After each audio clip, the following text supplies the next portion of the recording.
concepts and the method for separation, and that is the method for churning, or we can say centrifugation. This process or this method is quite similar to that of sedimentation. In both the concepts, centrifugation or sedimentation, both of them depend on the densities. If we talk about sedimentation, as we can see that in the sedimentation,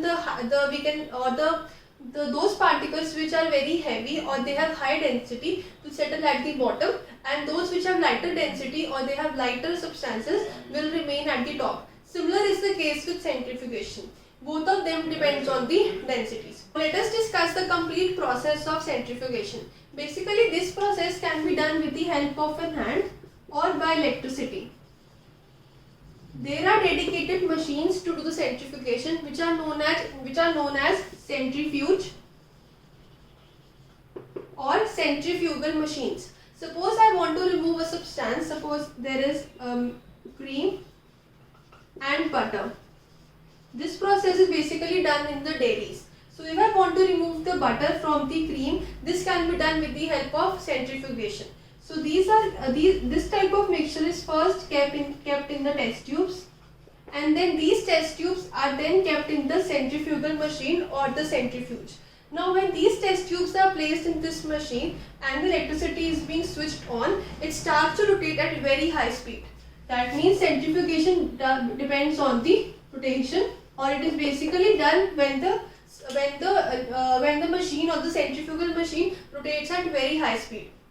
So this is the basic difference between sedimentation and centrifugation. In sedimentation, no such instrument is being used. With the help of gravity and with the passage of time, the heavier particles will settle at the bottom.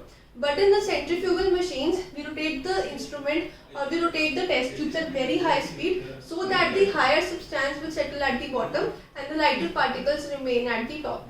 So as we have discussed the complete process of centrifugation, now we can discuss the applications of centrifugation.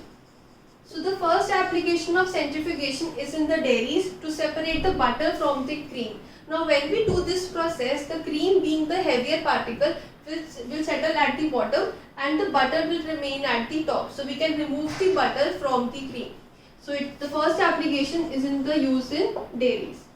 The second application of centrifugation is done in the diagnostic laboratories. So while doing the urine test or while doing the blood test, those samples are taken in the test tubes and test tubes are then placed in the centrifugal machines, and then they are rotated at very high speed.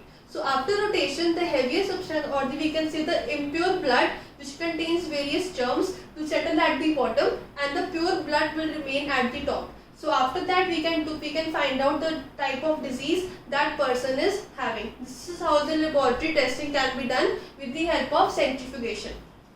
The third application of centrifugation is in the washing machines.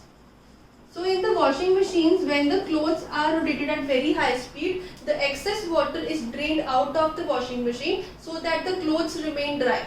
This is how the process is used in the washing machine.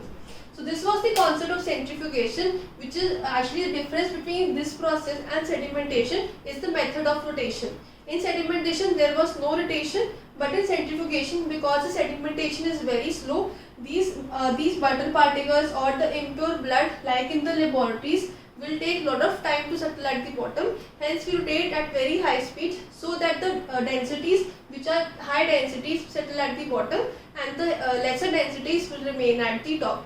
This was the concept of churning or centrifugation. We have discussed the complete process and we have discussed its applications.